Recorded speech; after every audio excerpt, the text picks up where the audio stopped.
Welcome to Join the Watch, a Game of Thrones podcast by the Straits Times. I'm your host, Jonathan Roberts, and as ever, we're going in spoiler heavy. Before we go any further, we have a contest to win Game of Thrones swag. Simply answer the question below this video. It's that simple. Let's meet this week's emissaries from the various kingdoms of ST. They may not come from Westeros or Essos, but they may have passed by Unos. Hooray, third week going.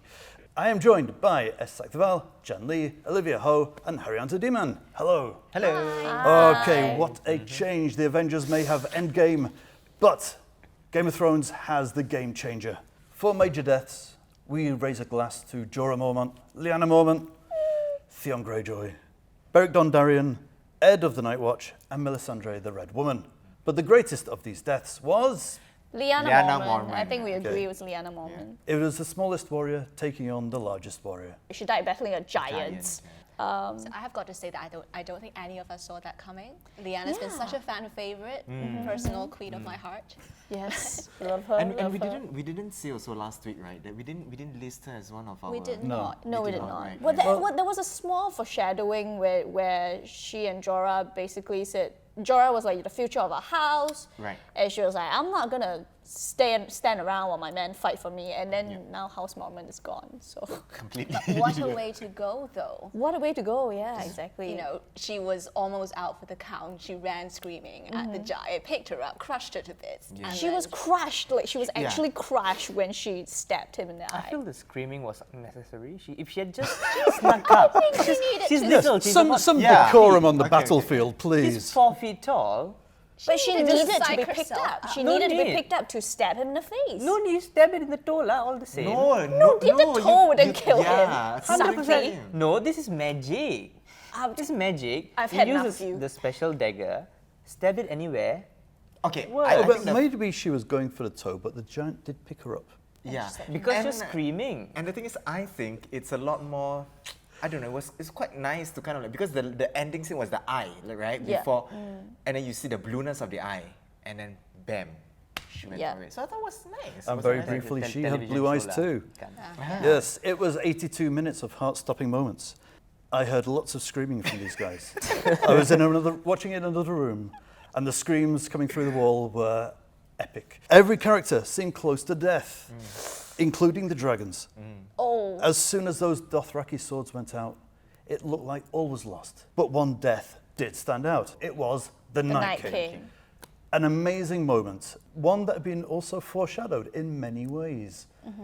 It was a surprise to everyone. I think that's why it worked. So I think the great thing about that scene for me was how much, like, you can really see how the showrunners have planned for this moment, and GRM has planned for this moment. Like in the very first season, Cyril Farrell, Arya's teacher, told her, "What do we tell the God of Death?" She said, "Not today." Not today. So that was foreshadowed. When season 3, when she met the Red Woman, Melisandre said, "I see many eyes," paraphrasing, but many eyes that you shut forever, blue eyes, green eyes, brown eyes, you know. Other way around. Yeah. So I think in season 3 she started with blue eyes first. I'm not sure, but basically that was also a callback. And then the dagger that Bran gives her, Yes. and the sparring with Brienne where she does the move. Yeah. And the dagger is the same dagger that was Yes. sent by the assassin to kill Bratton Yes. in the first season. Yes. Well, I think we thought the story of that particular dagger had already ended. Arya had used it to slice Littlefinger's throat, but turns out it had another use. And what an epic use it was. Night King gets stabbed, he shatters, and all his friends shatter too. And everyone dies that was already dead, if that makes any sense. The thing is, though, where does that leave us now? Our big bad has gone in the middle of the series. So, theories. Hairianto. To be honest, I was quite satisfied, that to me, I don't know, like this whole, okay, now clearly their next enemy or next person that they need to take down is Cersei, right? But I was really very satisfied with this episode. Like, I felt that if this were to be the ending episode, I'm okay with it, to be honest. Like, I felt that the bigger threat was really the Night King. Yeah, so I liked it. You could stop watching now. Yeah, I could, literally. So maybe strange. because I really loved that scene where Arya just did the whole, I thought it was really brilliant and it was enough for me, I felt. And also, you don't want GenYa to... Yeah, and also because I don't want GenYa to end, exactly. Yeah. But yeah, the way it was shot, right? Yeah, the way it was Running shot. up. But of course, there are 3 more episodes to go. I mean, of course, they have to eventually go up, go up against Cersei, and again, the prophecy is still following its track. One of her brothers or both brothers are possibly going to kill her. So Tyrion is still alive when we thought that Tyrion is going to die in the crypts. When Night King summoned the dead in the crypts, which we kind of like thought that would happen. Exactly. Tyrion survived that, and then had a romantic moment with romantic open inverted commas with Sansa, and then of course Jaime surviving as well. Even though there were a couple of moments where Bronn is on his way to Winterfell, I assume. Sakthi, you're usually not shy of a few conspiracy theories. What's yours for this? Yeah, Bronn is coming. I would very much like to see him next episode. My theory is that I think he's not really going to do it. He has such a relationship with both the brothers at this point. I feel he's just going to say, hey, forget it. You guys have, screwed around with me too many times. So, yeah, so there's that. The thing about the way they have done it, where it's 6 episodes and then now there's 3 and 3, I think the first 3 has already been about the Nightwalkers and that fight. The next 3 is just going to be people talking, which I'm very much up for. And it's just going to be all that political drama stuff. Is going to go back to the Game of Thrones. Who is going to take the throne? This feels very strange. He wants it to finish now. You just looking forward to 3 episodes of conversation. Because he's been, for some reason, he's very satisfied, and I can see that. It was an excellent episode, the way they built it up to that last scene. Yeah. But let's really think about it. It answered no questions. Yeah, answered no questions. of course, okay. We still don't know who the Night King is. Yes, we don't know who is he. We don't know where Bran went. Where Bran went when he walked into the Raven. And then we don't know why any of this is happening. But sadly, they mentioned again about what the Night King wants, and Bran says again that he wants me and he wants the memory of the world to die. Yeah. To me, that's far too simple, and there's so much complexity in the show. Maybe I just refuse to believe that that's all this guy wants. He's just a big bad. He wants everyone to die. Well, we've lost some conspiracy theories along the way. So there is no Night Queen in the crypt of Winterfell. The Night King was not going to King's Landing as a diversion. Bran is not the Night King. Apparently we not. think. Yet. Yeah. Yet, possibly. Yet. Probably not. It could be in the Probably future not. and in the past. Who knows? Jen, what do you think is going to happen next? I feel like what Sakthivel said, it didn't answer a lot of questions, and I don't feel fully satisfied, but the way it was shot was just so amazing, right? All the build-up, all the tension, so it was great. But I think the next 3 episodes, I really want things to, I need them to give me answers. So I need to know what Tyrion talked to Bran about. Okay, in the second episode, they had this conversation that we didn't see. What were they talking about? I want to know what happened there. I want to see the prophecy fulfilled, right? With Cersei, one of her little brothers, supposed to kill her. Yeah. I really want to see that. Clegane Bowl, we got to get Clegane Bowl. Yes. And I'm actually very excited for the Stark sisters, right? Arya and Sansa, to meet Cersei again, because with Sansa, everything that she has learned, just all the political stuff, how good she is at maneuvering and manipulating people, getting them to do her bidding. That's Cersei. She knows how to play the game because Cersei indirectly taught her. And then Arya is because Cersei has been on Arya's kill list forever, right? So I really want to see that meeting. I think it will be very magnetic. Very Could be a bit of an anticlimax. I mean, once you've killed the Night King, everything else is just, do it. But it's still GenYa. It's going to be anticlimactic. Yeah, look forward. 100%. No more GenYa, please. Come on. Hey, we saw the little bit of that trailer. Yeah, She the was kissing trailer, somebody. Arya is kissing someone and we suspect it's Yeah. Gendry. It's Gendry. I suspect it's not. Jen. Anyway. It was a packed episode. Most notably, it was a full-on zombie attack. Now, Olivia, you are a fan of zombies. You're something of a zombie aficionado. Zombies. How does it stack up? How does this episode of Game of Thrones work compared to the zombie greats? I think it's stacked up like a pile of bodies trying to reach the top of Winterfell. I thought it was brilliant. It hit so many my levers, open open melee on the fields, the way that they just overwhelm everything, and when the Dothraki swords going out, the way they hit the Unsullied, the innovative way the Night King uses bodies, to cross trenches of fire, climb walls. Such good planning. Good planning. That guy's a strategist. But I think the best scene was the library scene, because that goes back to going back to George A. Romero, who I love. He's always said that the most scary zombie is the one you have in the room with you, and they're moving really slowly, but eventually they will get you.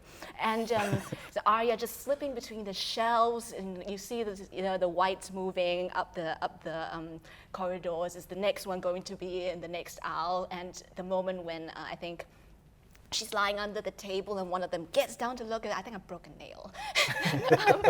And of course, we saw the raising of the dead again. A little less effective this time because we've seen it before. But to see characters whom we care about, like Lyanna Mormont, their eyes turning blue. I have to say the killing or the snap of the fingers.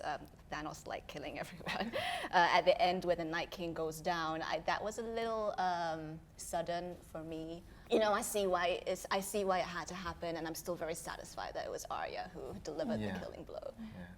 Yeah. Can we give a short shout out to Jorah Mormont, who died? Jorah Mormont. Who died a better? As of now, we assume he's dead, right? He's dead. He's dead. Yeah. Oh, he's dead. But he died in the best died place. The place that he wanted enclosed. to be. He died enclosed in the friend zone. Yeah. Ultimate friend zone. Ultimate better, just friend zone dying for my queen. Yes. Such a good guy, you all seem to let it. And he died in the Queen's arms. He's happy. Yeah? Yeah, he did die in the arms of the woman he loved. Yeah, of the woman he loves, yeah. Yeah. Right. Never having slept with her. Yeah. That's pure love right there. And then Theon. In his heart. And Theon, of course, got his little bit of validation. You're a good man, Theon. That was a nice moment. It's the most I've liked Theon, I think. Just surprisingly a good warrior. I think surprisingly, very adept with the older bow and arrow. But yeah, that one bit from Bran, just calling him a good man, and then he decided to stupidly run full pelt at the Night King, surrounded by other zombies, and think that his ordinary spear would do anything. What was he gonna do? I mean, he was gonna die. He was facing off the Night King. Sure. At least go He had no out other well. choices. He's no Arya, okay? Oh! He's gonna die. Yep. We still have big major characters. Amazingly, Grey Worm has survived. Yeah. Everyone looked close to disappointment of the death. episode. Brienne and Jaime had a wonderfully romantic moment fighting back to back on the parapets, which was lovely, beautifully shot. Silhouette against the flames. Looked very close to death. The Hound, surprisingly, had a moment of fear and got the fear and had to be rallied into fighting again by seeing Arya and her approach. Yeah, many little characters, many people close to death, but the A-list have yet to be touched. So, a quick round. Who do you think is going to go next? At this point, I just want all of them to go. Oh boy. I'm really genuinely disappointed. Like, yes, they did very well by, like you said, bringing everyone so close to death, but I guess it only worked because we thought and we know that that's what Game of Thrones does. It's going to get someone. And the fact that they didn't, I feel like they're just, being a bit cowardly now. We have always known that that's what Game of Thrones does. They are known for killing all our favorite characters, all the best characters. But now that, it's the last season and they have another prequel series to sell, maybe they don't want to annoy the fans. They want to make sure they all come back to watch. Maybe that's why. Maybe I've got the tinfoil hat on again, but... I think it's the next 3 episodes we're going to see more deaths. We're going to see bigger deaths, right? I mean, we have to. Who do you think next? I don't think Jaime and Cersei have a good chance of survival. I think they are meant to die together. Do you think there could be another shock death in the style of the Night King? That somehow we get rid of Cersei earlier and then there's another fight going on? So I think Olivia mentioned this, right? You said Cersei might die in... I think Cersei's going to die in episode 5, which would clear the way for episode 6 to be about Jon versus Daenerys. So not so straightforward then. Yeah, because that's something that those two have yet to iron out. I mean, they've saved each other in this episode, but I think it's like the Hunger Games. You know, first you kill everyone else, and then at the end it's just the two of you, and you're like, do you eat the berries or do you die together? Yeah. Yeah, I guess. I still stand that Tyrion is going to die. Again, it's foreshadowed, right, in this episode where he almost dies, but he doesn't die, and you know he's finally. Again, you know, with the whole Sansa thing, they've kind of like really cemented the respect that they have for each other. He'll probably, you know, bring them to King's Landing and then try to weave through and maneuver and then see Cersei. And then at that point, after, you know, achieving his arc and his redemption, boop, he'll go. Well, seeing as she's had such a big moment today, I still say the next one to go is Arya. She's killed the Night King. She's done a great thing. We can stop this Arya Gendry shipping nonsense. She's the next to go. Her story's done. Well done. I feel like she has to use her face one more time. Okay, she has yeah. to And she's use still got her people on her faceless man list. trick. She still has people on her list. Yeah. But that's just Cersei, and we agreed that her little brother would kill her. I guess. And Unless she still she's has disguised Gendry. as Unless, yes, exactly. Unless she wears one of the brother's face. Oh, That would be good. But then that would mean that face. she has to kill someone on her team. it's like there must be a Game of Thrones Cluedo thing, you know? Cersei in the throne room with Arya wearing Jaime's face. Who knows? It could happen. And with that, that's where we'll leave it for this episode. Do join us after episode 4 for the next Join the Watch. And until then, Vala Morgulis.